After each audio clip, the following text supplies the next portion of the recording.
Hello student, welcome to my YouTube channel Rohit Academy. Student, आज हम इस वीडियो में आप लोगों को बताएंगे कक्षा 12 का आप लोग का प्री बोर्ड परीक्षा का पेपर है 2024 का, जिस विषय आप लोग का साहित्यिक हिंदी। ये आप लोग का बिल्कुल वायरल पेपर है जिसका कोड है आपका GM02 है।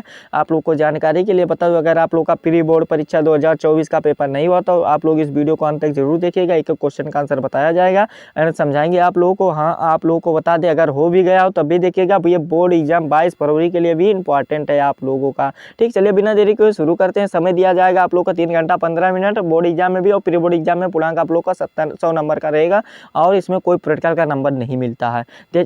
चलिए देखते हैं। पहला क्वेश्चन दिया गया है, निम्नलिखित प्रश्नों का सही उत्तर विकल्प चुन करके लिखिए। उत्तर पुस्तिका में 5 नंबर का क्वेश्चन दिया गया। पहला क्वेश्चन दिया गया, यानी कि एक क्वेश्चन का 5 क्वेश्चन 10 क्वेश्चन विकल्प के रूप में रहेंगे, गद्यांश पद्यांश मिला करके। फिर पहला क्वेश्चन देखिए क्या दिया गया है कि कल्पलता निबंध संग्रह के लेखक हैं, यानी कि इसके लेखक कौन है, तो वसुदेव शरण अग्रवाल जी हैं, यानी कि दा वाला हमारा ऑप्शन राइट हो जाएगा। फिर अगला क्वेश्चन देखिए क्या दिया गया है कि निम्न में से वसुदेव शरण अग्रवाल का निबंध संग्रह है, तो ये पृथ्वी पुत्र है, यानी कि हमारा ये सा वाला ऑप्शन राइट हो जाएगा। फिर अगला क्वेश्चन देखिए क्या दिया गया है, ब्राह्मण पत्र के संपादक है, यानी कि ब्राह्मण पत्र के संपादक कौन है, तो पंडित प्रताप नारायण मिश्र जी है। ये आप लोग 9th में ही देखे होंगे, ब्राह्मण पत्रिका के संपादक कौन है, पंडित प्रताप नारायण मिश्र जी है। ठीक, फिर अगला क्वेश्चन देखिए क्या दिया गया। देखिए यहाँ पर आप लोगों का कुछ यहाँ पर देखने को मिलेगा, ये आप लोग को जो स्टूडेंट हमारे पास सेंड किए हैं वो एडिट करके ही हमारे पास सेंड किए हैं, इसके लिए क्षमा चाहते हैं। ये आप लोग को नहीं दिखेगा तब भी समझाएंगे। इसके नीचे जो लिखा है देखिए, जो अगला क्वेश्चन दिया गया है क्या कि वसुदेव शरण अग्रवाल के साहित्यिक अकादमी पुरस्कार किस कृत पर मिला था, तो ये किस कृत पर मिला था, यहाँ पर देखिए ये दा वाला पर मिलेगा हमारा, ये जो हो जाएगा कामयानी पद्मावत दिया गया है, यहाँ पर पद्मावत की जीवनी व्याख्या पर मिला था, यानी कि दा वाला ऑप्शन टिक कर देंगे। ठीक, फिर अगला क्वेश्चन दिया गया है, सूर्य साहित्यिक आलोचनात्मक कृत है, तो क्या है, हजारी प्रसाद द्विवेदी जी हैं, यानी कि दा वाला ऑप्शन इसका भी सही हो जाएगा। फिर अगला क्वेश्चन देखिए क्या दिया गया है कि अगला क्वेश्चन दिया गया है कि निम्न में से मैथिली शरण गुप्त जी की रचना है, तो क्या है, सिद्धराज है, यानी कि हमारा ये आ वाला ऑप्शन राइट हो जाएगा। फिर अगला क्वेश्चन दिया गया है कि कामयानी महाकाव्य के सर्गों की संख्या है, तो कितनी सर्गों की संख्या है, तो 15 सर्गों की संख्या है, यानी कि हमारा बा वाला ऑप्शन सही हो जाएगा। ठीक, फिर अगला क्वेश्चन दिया गया है कि पराजित किस कवि के गीत के नाम है, तो किस कवि का गीत का है, तो वो हरिऔध क्या है, यानी कि हमारा ये हमारा परिजात किस कवि का है, तो ये हमारा हरिऔध सिंह अयोध्या उपाध्याय जी का है, यानी कि हमारा द वाला ऑप्शन राइट हो जाएगा। फिर अगला क्वेश्चन पूछा गया है कि ब्रज भाषा में लिखित रचना है, यानी कि क्या लिखित रचना है, तो प्रिय प्रवास है और हमारा आ वाला ऑप्शन राइट हो जाएगा। फिर अगला क्वेश्चन दिया गया, मैथिली शरण गुप्त द्वारा रचित अनुदूतित रचना है, तो क्या है, तो साकेत है, यानी कि साकेत है हमारा, ये बा वाला ऑप्शन सही हो जाएगा। तो इस प्रकार से आप लोगों का 10 जो MCQ दिया गया था राइट आंसर बता करके 10 नंबर कर दिए कंप्लीट। और चलिए आगे भी आप लोग को कंप्लीट करेंगे। देखिए यहाँ पर तीसरा क्वेश्चन दिया गया है कि निम्नलिखित अवतरणों को पढ़ करके उन पर आधारित प्रश्नों का उत्तर दीजिए। 10 नंबर का क्वेश्चन दिया गया। देखिए आप लोगों को बता दे रहे हैं, ये गद्यांश का क्वेश्चन दिया गया है। तो आप लोग का यहाँ पर क्वेश्चन दिया गया है पृथ्वी और आकाश के अंतराल, यानी कि ये आप लोगों को अच्छे तरीके से तैयार कर लेना है।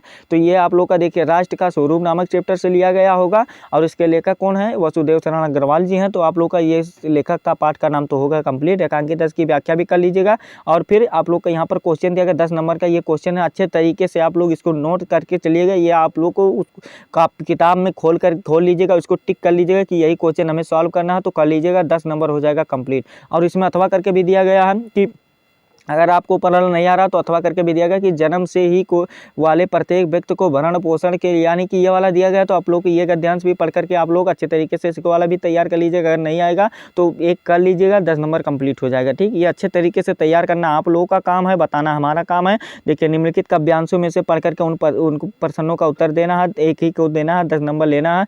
देखिए क्या है, आप लोगों का जो पद दिया गया है कि कहते आते थे वह या अभी करते ही माता ना कुमाता, और फिर पुत्र कुपुत्र भले ही, यानी कि ये वाला दिया गया। तो आप लोग इतना ही समझ गए हैं। इसमें पद्यांश का और लेखक का नाम बता दीजिएगा। और अगर आप लोग का इतना क्वेश्चन बता दीजिएंगे 10 नंबर मिल जाएगा। 5 क्वेश्चन दिया गया, 2-2 नंबर का क्वेश्चन है। और इसमें अथवा करके भी दिया गया है। अथवा करके देखिए क्या दिया गया है कि अथवा करके दिया गया आजू लो जो ना मिले तो कहा हम तो तुम्हारे सब भांति कहावे मेरी उरहानो है कुछ नहीं सफल न। यहाँ पर जो दिया गया तो आप लोग इतना समझ गए होंगे ये कहाँ से लिया गया, तो इसको वाला भी तैयार कर लीजिएगा, किसी को लिख दीजिएगा, आप लोगों का 10 नंबर कंप्लीट हो जाएगा। और हमारा चलिए अगले क्वेश्चन की ओर बढ़ते हैं। अगला क्वेश्चन देखिए क्या दिया गया, 5वें का दिया गया, निम्नलिखित लेखकों में से किसी एक का जीवन परिचय देते उनकी कृतियां पर प्रकाश डालिए। 5 नंबर का क्वेश्चन दिया गया, ए डॉक्टर APJ अब्दुल कलाम जी दिए गए, प्रोजीव रेड्डी जी दिए गए हैं और वसुदेव शरण अग्रवाल जी गए। इसको अच्छे तरीके से तैयार कर लीजिएगा। देखिए जीवन परिचय यहाँ पर दिया गया है, तो साहित्यिक परिचय भी आप लोग एक बार तैयार कर लीजिएगा, साहित्यिक परिचय भी इनका तैयार कर लीजिएगा, मेरा यही एडवाइस रहेगा। ठीक, 5 नंबर यहाँ से आप लोग का कंप्लीट होगा। फिर यहाँ पर पद्यांश में कवि का दिया गया है, मैथिली शरण गुप्त जी दिए गए हैं, जयशंकर प्रसाद दीजिएगा, हरिओध जी दिए गए हैं, 5 नंबर इसके लिए भी दिया गया है, तो आप लोग इसको वाला भी कर लीजिएगा, साहित्यिक परिचय दोनों का तैयार कर लीजिएगा, जीवन परिचय भी तैयार कर लीजिएगा। फिर अगला क्वेश्चन दिएगा पंचलाइट अथवा 6 वाला क्वेश्चन दिएगा, पंचलाइट अथवा बहादुर कहानी का सारांश लिखिए। 5 नंबर का क्वेश्चन दिया गया, अगर अथवा करके बीच में दिया गया, अगर आपको ऊपर वाला नहीं आ रहा तो नीचे वाला भी कर सकते हैं। क्या कर सकते हैं, कर्मनाशा की हार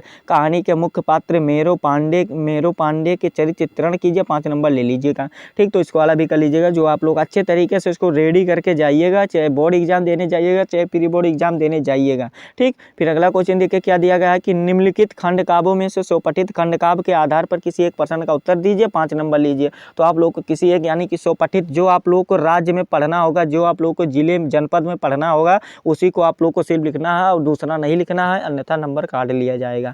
ठीक, फिर अगला देखिए मुक्ति यज्ञ खंड काव्य की भाषा शैली का उदाहरण सही, तो इसी एक का आंसर दिया गया। देखिए या करते दिया गया है, तो मुक्ति दूत यज्ञ होगा, तो इसको तैयार कर लीजिए। सत्य की जीत, तो अगर आप लोग को जनपद में होगा तो इसको तैयार कर लीजिए। रश्मि रथी होगा, ये इसको तैयार कर लीजिए, यानी कि कोई भी होगा तो इसको एक ही क्वेश्चन का आंसर देना है, तो आप लोग को 5 नंबर ले लीजिएगा। ठीक, फिर अगला क्वेश्चन दिया गया है कि देखिए ये गद्यांश का आप लोगों का ये दिया गया है, संस्कृत हिंदी इसका संदर्भ लिखना, हिंदी अनुवाद करना है। और ये वाला दिया गया अथवा करके भी इसमें दिया गया है कि यहाँ पर देखिए अथवा वाला भी ये दूसरा दिया गया, तो किसी एक को लिख दीजिएगा, 7 नंबर कंप्लीट हो जाएगा। इसको रेडी करके जाइएगा पेपर देने, तो आप लोगों का 7 नंबर यहाँ से मिल जाएगा। फिर अगला क्वेश्चन खा वाला दिया गया, ये पद्यांश का दिया गया है श्लोक, अथवा करके भी इसमें दिया गया, ये भी 7 नंबर का आप लोग का क्वेश्चन है, तो आप लोग अथवा करके दिएगा, चाहे ऊपर वाला कीजिए चाहे नीचे वाला कीजिए, 7 नंबर ले लीजिएगा। ठीक, फिर अगला क्वेश्चन देखिए क्या दिया, निम्नलिखित प्रश्नों में से किन्हीं 2 प्रश्नों का उत्तर संस्कृत में दीजिए, 4 नंबर ले लीजिएगा। 4 क्वेश्चन दिए गए हैं, 2 क्वेश्चन का आंसर बता दीजिएगा, 4 नंबर मिल जाएगा यहाँ से आप लोगों को। फिर अगला क्वेश्चन देखिए क्या दिया गया, शांत अथवा करुण रस की परिभाषा का उदाहरण सहित लिखिए, 2 नंबर इसके लिए दिए गए हैं, तो आप लोग इसको लिख दीजिएगा। फिर अगला क्वेश्चन दिया गया है कि सुंदर अथवा कुंडलिया छंद का लक्षण उदाहरण सहित लिखिए, 2 नंबर इसके लिए दिए गए हैं, तो इसको वाला भी लिख दीजिएगा। फिर अगला क्वेश्चन दिया गया है कि सलेश अथवा अन्योन अलंकार की परिभाषा उदाहरण सहित लिखिए, तो इसको वाला भी कर लीजिएगा, 2 नंबर इसके लिए दिया गया है। फिर अगला क्वेश्चन दिया गया निम्नलिखित में से किसी एक विषय पर अपनी भाषा शैली पर निबंध लिखिए, इसके लिए 9 नंबर प्री बोर्ड एग्जाम में भी दिया जाएगा और बोर्ड एग्जाम में भी दिया जाएगा। ठीक, चाहे आप मेरे प्रिय पुस्तक पे लिखिए, चाहे राष्ट्र निर्माण में युवा शक्ति का योगदान, चाहे विद्यार्थी और राजनीति, चाहे दूरभाषा, और किसी पर भी लिख सकते हैं। 5 ऑप्शन बोर्ड एग्जाम में दिया जाएगा और प्री बोर्ड एग्जाम में तो किसी पर लिख दीजिएगा। ठीक, फिर अगला क्वेश्चन देखिए क्या दिया गया है, का वाला क्वेश्चन दिया गया, इसका संधि विच्छेद क्या होगा, यानी कि संधि विच्छेद बताना, 1 नंबर का क्वेश्चन है, तो 3 नंबर यहाँ से आप लोग का। खा में भी आप लोग का सेम प्रोसेस, समास बताना, इसका समास बताना है, तो आप लोग इसको वाला बता दीजिए। 3 दिया गया तो इसको वाला भी कर लीजिएगा। देखिए आप लोग का क्या दिया गया है, रजनी रूप राजन का है, तो ये कौन सा है, तो सप्तमी विभक्ति एक वचन है, यानी कि आ वाला हमारा वैसे सही आंसर हो जाएगा। फिर अगला क्वेश्चन क्या दिया गया है, नामन यानी कि नाम का क्या है, तो इसका जो हो जाएगा पंचमी विभक्ति एक बहुवचन हो जाएगा। फिर अगला क्वेश्चन है का लोट लकार होगा, यानी कि इसका लोट लकार क्या होगा, तो इसका जो सही आंसर हो जाएगा क्री का, तो इसका एक बार देख लीजिएगा, क्रुत होगा या क्रुत होगा, यानी कि ये वाला होगा।